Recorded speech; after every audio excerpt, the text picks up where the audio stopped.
Hey BJet Clean Team, it's Ryan. If you haven't been here before, this channel is all things aviation, and I use my experience as a former F-15E combat fighter pilot, F-16 Thunderbird pilot, and current commercial pilot to break down awesome aviation videos and stories. And someone hit me up on the @BJetClean Instagram, and they asked me to tell a story from my time flying combat missions in Afghanistan. So ask and you shall receive, my friend. But before we get going, you gotta remember to stay to the very end of this video because I want you to know how this mission ended up. And before we go with the story, go ahead, dominate that like button for me, and hey, maybe even subscribe. Every time you like and subscribe, a pilot somewhere gets their wings. With that said, let's dive in. So we took off on a fall evening, and it was just supposed to be a routine Overwatch mission.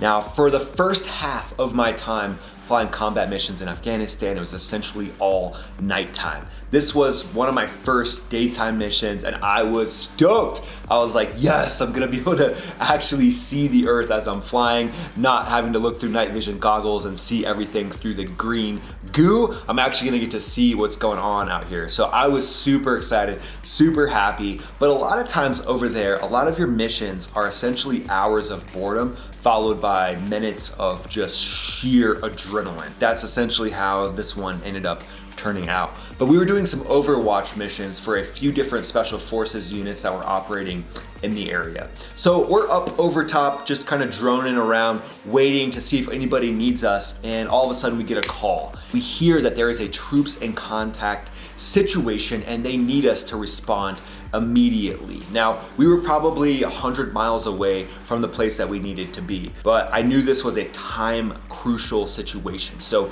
I plugged that F-15E into Afterburner, and myself and my backseater started raging towards where this altercation was happening. We went just short of supersonic speed. The reason why we didn't go supersonic is because a lot of the bombs that you carry have limitations and you can't take them over certain speeds. So we were just prior to that, because if we went supersonic, then there was a chance that those weapons might not work once we got there, and if we needed them, then we would just be out of luck. Not a good situation to be in. Ask me how I know that. It's definitely been tested before by other pilots who've accidentally oversped their weapons. And so that's something interesting to think about, is when you have a fighter jet that can go, let's say, Mach 2.2. Well, some of the weapons that you're carrying might not be able to go Mach 2.2. So you carry this little cheater sheet with you, and it tells you the limits of the different loadout and the weapons that you're carrying. Definitely crucial to brief that as well and know what you have on your aircraft so you don't find yourself in a situation where you may have oversped or over-G'd some of your weapons and then you can't use them. Definitely not cool. So we got within probably 30 miles, and at this point we were getting chatter over the radios on what was going on. And what had happened was one member of a special forces team had gotten separated from the other members. This member had been hit in the leg, and the other members were probably, I don't know, 100 meters or so away from this member. Now at this point, what happened was a large group of people with AK-47s started making their way towards that lone member. So again, we knew this was a time crucial situation. So we were staying up to date on everything over the radio, so that way when we got into the area, we were hoping to be able to act extremely quickly. But we didn't want to be that, roll in, shoot and ask questions later type of jet. We wanted to be calm, cool, collected, understand what's going on. So the first thing I thought of was, I want to do a show of force. I want to literally roll in from, we were up at like mid-20s, 20,000, maybe 22,000 feet or so, as we're trying to just crank it towards the situation. And I just said, hey, I want to do a map. Like right now I'm on my backseater to create essentially a terrain map for me so I can see the topography as we're rolling in, so I can just roll right into a show of force. And I'm gonna do it as fast as possible so that we can hopefully get this crowd to scatter and get away from this special forces member. As we're rolling in there, we start doing types of different coordination. We're talking to the other members of the team, and we're making sure that if they can, get other air assets out of there so we don't have to worry about any type of deconfliction issues, because sometimes when you show up for a mission, it takes a second to control the different air assets in what's called the stack. Now the stacker, the different air assets that are there, and you gotta be careful to not fly through someone's block, because that could be safety of flight. Because if you hit somebody, obviously, that is not gonna be a good day, and it's gonna greatly reduce your ability to accomplish the mission if you're trying to coordinate all that stuff and support the troops on the ground at the exact same time. So it's really important to have that briefed and figured out before you arrive on station. So that's what my backseater was doing, and he was creating that topographical map for me and dropping little points along the way to show me where the best points were to run in for this low level show of force. So now we were probably within 5 miles, and I started to see the makeout of the town that this was all going down in. And at this point, I was really eyes outside and also looking at my radar to scan for different objects that might be out there that could potentially make us have to abort Arlo Pass and delay our ability to support this Special Forces member.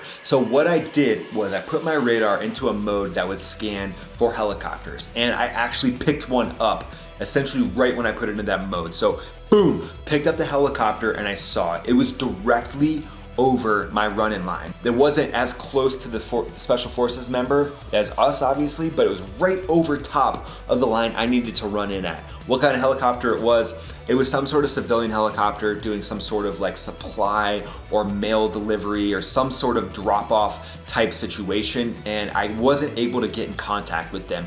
They were not on the frequency that we were on. It was essentially like a crop duster. If you didn't know, most crop dusters out there are not on any radio frequency. So for me, I was like, there's no chance that I'm gonna get a hold of this person, find this helicopter. I just have to avoid them and go around them. So what I chose to do was, since they were kind of right over the run-in line, I went up over top of them like they were a ridgeline on a mountain, and then I rolled upside down and continued on. So to me, that was the most effective way to do it, and it looks probably pretty cool if you were on the ground watching it, which, let's be honest, you gotta be effective, but if you can sound cool on the radio and look cool at the same time while you're doing it, why not? After passing the helicopter, then I had a decision to make. Do I continue with the show of force, or do we just pop up and potentially deliver weapons? Now, we didn't know exactly who these people were. It was a large group of people. Some of them had AK-47s, etc. So obviously we wanted to be calm, cool, and collected and not make a bad situation worse. So I chose to do what's called a non-kinetic option, which in my mind was the best way to go. Because maybe there's the ability to build relationships with some of those people in that village that could have helped us secure that area. So that's why you want to do what's called an escalation of force. So for me, I just wanted them to scatter and get out of there. And then if they continued to go towards that Special Forces member and be aggressive, then we would do what's called kinetic force, which is like a bomb or shooting the gun or something like that. For this case, I knew that the show of force is what we needed to do, but I knew that it needed to happen and it needed to be effective. So most shows of force happen at around anywhere from 300 to 500 feet or so. I knew for this one that I had one shot at this to get them away from the Special Forces member. So I wanted it to be a no kidding sign to that group of people that, they need to disperse now. And the fact that they had AK-47s and other weapons, it made me know that, hey, maybe they have some bad intention, and I'm not gonna tolerate them being close to the Special Forces member. Like, I need to get them away from this person right now. So instead of the 500-foot show of force, I knew that I needed to make more of an impact. And my goal was essentially to kick up dust from the desert floor. That's how low I wanted to be. And I was like, okay, I know my afterburners are probably, I don't know, maybe they kick like 60 feet behind me or so. So I wanna be low. I wanna be under 100 feet. And I asked my backseater, I was like, hey man, are you okay with this? Because sometimes in combat, all bets are off. We have training rules to do specific things a certain way in training, but when you get into combat and there's lives on the line, you essentially say that all bets are off, because at the end of the day, the main rule is don't lose a friendly member. So don't lose any of the coalition forces if you can help it. Do everything you can to make sure everybody makes it back home safe. And that was my focus that day. So what I chose to do was a show of force underneath 100 feet. So as we started rolling in, I passed my radar off to the backseater after we passed that helicopter. And I said, hey man, let me know if you lock up anything else as we're getting close. I'm gonna be completely eyes outside, looking for this group of people, looking for anything else that could be a threat to us, and I need you to let me know if there's any other contacts on the radar.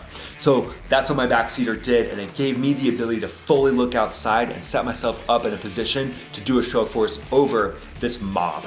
So as we got closer, I saw the mob of people, and I started to focus and concentrate on looking outside, keeping my jet deconflicted from anything on the ground, and also looking at my altimeter. After we pulled up away from the area, we saw like the bit of the dust cloud behind us, and I looked back and I saw the mob and the crowd begin to disperse. And we also saw that on our onboard sensors that they were starting to move away from the area. At that point, we got word from that Special Forces unit that the crowd was gone. They had all ran off.